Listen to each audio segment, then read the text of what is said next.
नमस्कार दोस्तों, देख सकते हैं कि हजारों छात्र यहाँ पर मौजूद हैं, अपनी धरना को प्रदर्शन कर रहे हैं। लोक सेवा आयोग के सामने हैं। इनकी मांगे हैं कि 1 डे 1 शिफ्ट परीक्षा कराई जाए। लेकिन हमारे बीच में क्या नाम है आपका? हरिश्चंद्र। हरिश्चंद्र, क्या बच्चों की मांगे आप बताएंगे? क्या कुछ समस्या बहुत ज्यादा है इनकी? जी, तो आप क्या कहना चाह कल रहे से हैं? धरना प्रदर्शन दे रहे हैं। हाँ। बच्चों की मांग है कि जो 2 शिफ्ट में परीक्षाएं कराई जा रही हैं, इससे भ्रष्टाचार बढ़ेगा। एक ही शिफ्ट में एक ही प्रश्न पत्र हो, जिससे पारदर्शिता ढंग से बच्चों की परीक्षा हो सके। और इनकी मांग जायज है। ड्राइवर कल्याण समिति अध्यक्ष हरिश्चंद्र। तो ये बताइए, किसी पार्टी से तो आप जुड़े तो नहीं हैं? मैं किसी पार्टी से नहीं हूँ, मैं बच्चों के समर्थन में आया हूँ। बच्चे किसान, मजदूर, ड्राइवर के ही बच्चे होते हैं, इसलिए ड्राइवर कल्याण समिति यूनियन जो है आप वही गए? छात्रों के समर्थन में है, रजिस्टर्ड है। अच्छा, ये उधर आए हैं सब लोग साथ में? जी जी। तो आप देख सकते हैं कि डीएम साहब भी आए, लोग बच्चों को बताया गया, मतलब छात्रों को कहा गया कि आश्वासन दिया गया है कुछ न कुछ, तो लेकिन अभी वो पूरा नॉर्मलाइजेशन के लिए हटाने का तैयार नहीं हो पा रहे हैं। आजादी से लेकर के अब तक जिस ढंग से एक प्रश्न पत्र से ही और एक बार में परीक्षाएं कराई जाती थी, वैसा अब ये नया भ्रष्टाचार का नियम कैसे बना दिए कि 2 तरीके की परीक्षाएं होंगी। इससे तो ये है कि कोई सोर्स पौवा लगा करके दूसरे दिन वो दूसरे हिसाब का हिसाब बैठा लेगा। एक ही परीक्षा एक बार में हो, पारदर्शी ढंग से हो, न्याय पूर्वक हो। और ये सब बच्चे किसान, मजदूर, ड्राइवर के बच्चे हैं, इसलिए ड्राइवर यूनियन इन बच्चों के समर्थन में है। सरकार को मान लेना चाहिए। और क्या कह रहे हैं बताइए कि जैसे जिस तरह देख रहे हैं 3-2 दिन हो गया है, अभी बच्चे जो है स्टूडेंट जितने भी हैं अभी हटने के तैयार नहीं हो रहे हैं। जब कब तक ये चलेगा? इससे बदरेशन पैदा हो रहा है। इन कॉलोनियों में रहने वाले बच्चे सुबह स्कूल जाने आने में जो नर्सरी के बच्चे हैं नहीं जा पा रहे हैं। तमाम तरीके की समस्याएं उत्पन्न हो रही है। पूरे सिविल लाइन में जाम ही जाम दिखाई दे रहा है। मैं चारों तरफ जाकर के देखा और लोग परेशान हैं। सरकार को गंभीरता से इस पे विचार करना चाहिए।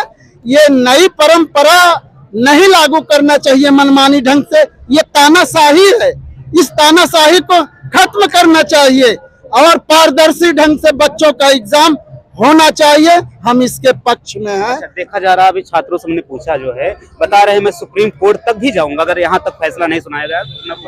बिल्कुल जाना चाहिए। पहले तो सरकार को मान लेना चाहिए और अगर सरकार नहीं मानती है तो बच्चों को सुप्रीम कोर्ट बिल्कुल जाना चाहिए। सुप्रीम कोर्ट न्याय देगी।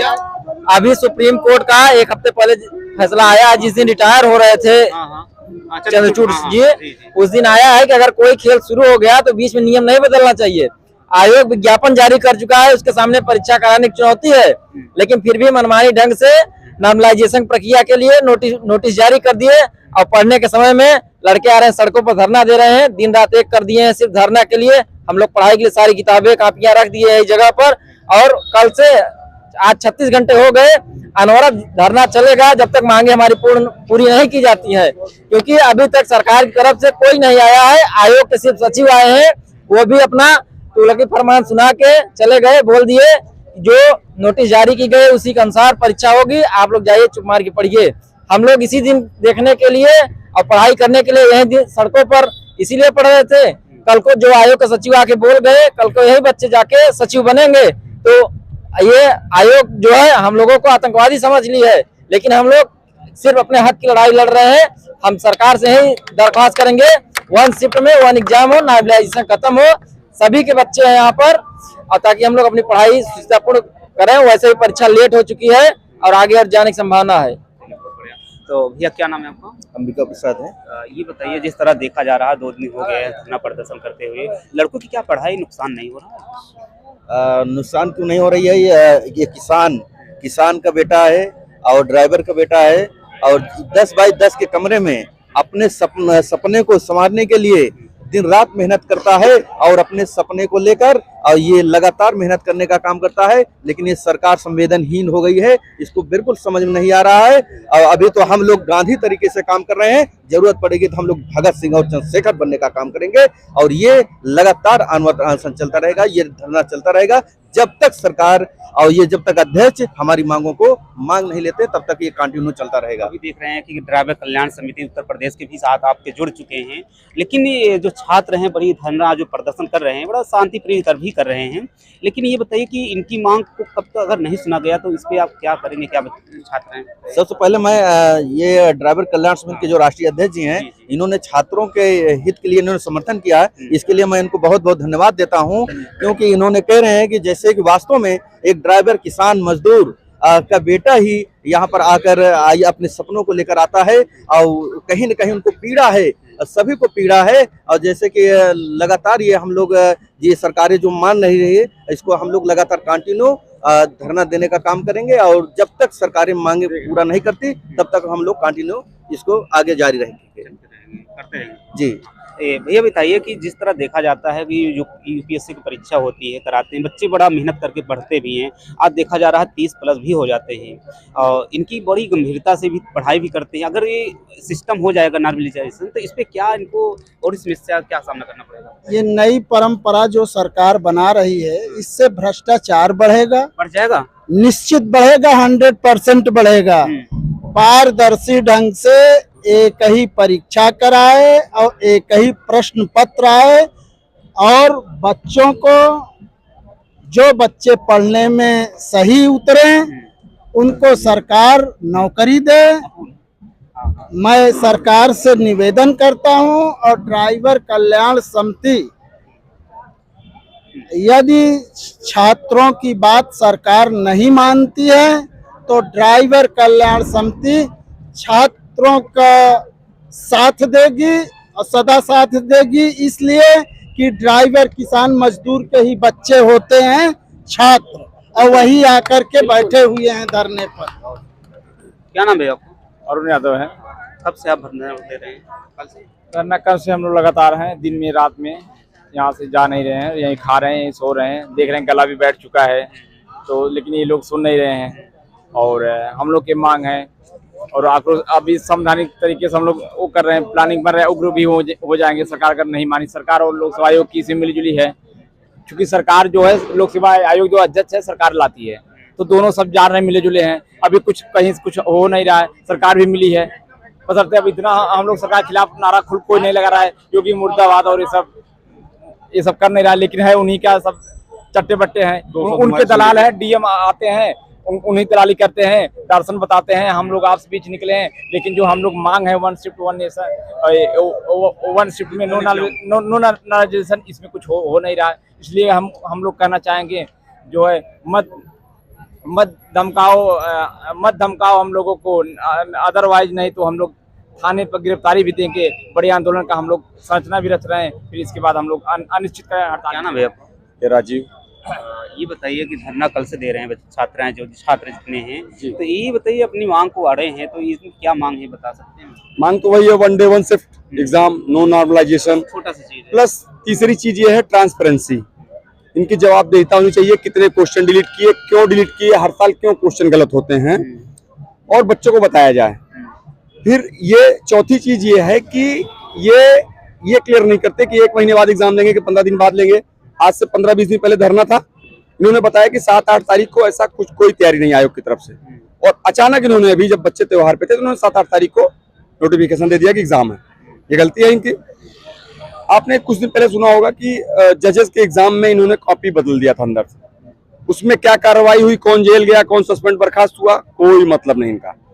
इनके अधिकारी क्या तमाशा करते हैं, कोई कार्रवाई नहीं।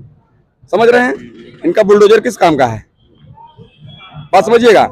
तो बच्चों के साथ जो ये इंजस्टिस हो रहा है, किसान के घर से आए हैं, छोटे परिवार के तबके से आए हैं, 8 साल 10 साल 5 साल दे रहे हैं तैयारी में, जब इतना तपने के बाद ये अधिकारी बनेंगे ना, तो इनको भी ये होगा कि ठीक है हम भी पूरा करेंगे करप्शन करके। जब आप अपनी बेस अच्छा देंगे ना, तो ऑफिसर ऑलरेडी अच्छा मिलेगा और प्रदेश फिर टॉप पे जाएगा। ये कह रहे हैं 3 ट्रिलियन इकोनॉमी बनाने की, हम कह रहे हैं भाई $5 ट्रिलियन की इकोनॉमी बना लेना, लेकिन पहले बेस अच्छा कर लो। सिर्फ हिंदू मुस्लिम से काम नहीं चलेगा। और सबसे इम्पोर्टेंट चीज अभी लाइव चैनल पे बोल रहा हूँ कि ये लोग क्या कर रहे हैं, राय साहब नमस्कार, ये हमारे साथ पुलिस में है राय साहब, अभी ये क्या कर रहे हैं कि पुलिस विभाग को सदर कर रहे हैं कि जैसे ही संख्या कम होगी इनको हटा दिया जाएगा, पत्थर गिर जाए घर पे। तो ज्यादातर स्टूडेंट से यही है कि आप लोग थोड़ा सा संख्या में यहाँ पे एकत्रित रहें। देखा जा रहा है कि छात्रों जो है मतलब बड़ी मतलब अनुशासन में अपना धरना प्रदर्शन 2 दिन से हो गया। हमारे बैच के यहाँ पुलिस में है, सोनभद्र में ट्रेनिंग किया था हमारे साथ। अच्छा, आप भी हैं क्या पुलिस में? जी हम छोड़ चुके हैं। छोड़ चुके हैं। अच्छा, कुछ कारण क्या? कारण क्या, आप नहीं सेटिस्फेक्शन है, पहले सीआरपी में था, सेटिस्फेक्शन नहीं है, छोड़ दिया गया। इसको भी छोड़ दिया गया है। हाँ बोलिए, क्या नाम है? मेरा नाम आदित्य यादव है। मैं ये कहना चाहता हूँ, इसके पहले जो प्रणाली थी, हम लोग तैयारी करते थे, हमें ये पता होता था हमें कितने क्वेश्चन पे तैयारी करनी है। हम 95 या 100 के आसपास रहते थे, तो हम मेंस लिखने के लिए तैयार रहते थे। अभी जो प्रक्रिया आई है, हम ये डिसाइड नहीं कर पाएंगे कि कितने क्वेश्चन पे हम तैयारी करें। 100 भी करके हम श्योर नहीं रहेंगे कि हम मेंस लिखने वाले हैं या हम नॉर्मेशन पे बाहर हो जाएंगे।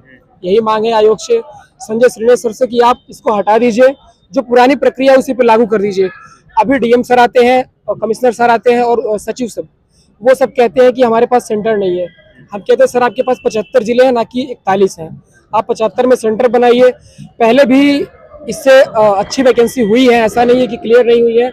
5 लाख से कहीं ज्यादा बच्चे उसमें भी सम्मिलित होते थे, शांतिपूर्ण तरीके से एग्जाम होते थे और नियुक्तियां मिलती थी। ये कहीं ना कहीं सर बैकडोर एंट्री की प्रणाली है जो लागू करने वाले हैं। ये जो अपने बच्चे हैं, जो धनाढ़ घर से आने वाले बच्चे हैं, उनको भरने की कोशिश की जा रही है, बाकी कुछ नहीं है। सीएम सर से बहुत अपील कर रहा हूँ, हम लोग कल सुबह से हम लोग बैठे हैं, आज रात हो गई, आज रात में भी रहेंगे। जब तक हमारी मांग नहीं मानी जाती है, हम यहीं पे रहेंगे, यहीं पे खाना खाते हैं, यहीं पे रहते हैं सर। यही आसमान हमारा चद्दर है और धरती हमारी यही बिस्तर बन गया है। धन्यवाद। 2 दिन से ही रह रहे हैं सर कल सुबह से 9 बजे से हम लोग आए, गला बैठ चुका है, नारे लगाते हैं, सो जाते हैं, यही मिट्टी पे बैठे हैं, कहीं नहीं जा रहे हैं सर। देख सकते हैं कि इनका साफ कहना है कि जब तक इनकी मांग पूरा नहीं होगी ये धरने पे रहेंगे और अपनी मांग पे अड़े रहेंगे। और साफ इनका कहना है कि इनकी मांग को, नर्मदाइजेशन को हटाया जाए, और अभी तक कोई आश्वासन नहीं दिया गया है। बस यही कहते हैं जो भी आते हैं आश्वासन, डीएम आते हैं, कमिश्नर आए, सचिव जी आए, वो बोले हैं कि उत्तर प्रदेश में सेंटर कम पड़ रहे हैं, 5 लाख से ज्यादा भी छात्र हैं, जिस तरह आरओ के। लेकिन अब देखना होगा कि कब तक फैसला आता है सरकार का और प्रशासन का। तो आप देख रहे थे सी बाबू ऑफिशियल, बहुत बहुत धन्यवाद। जय।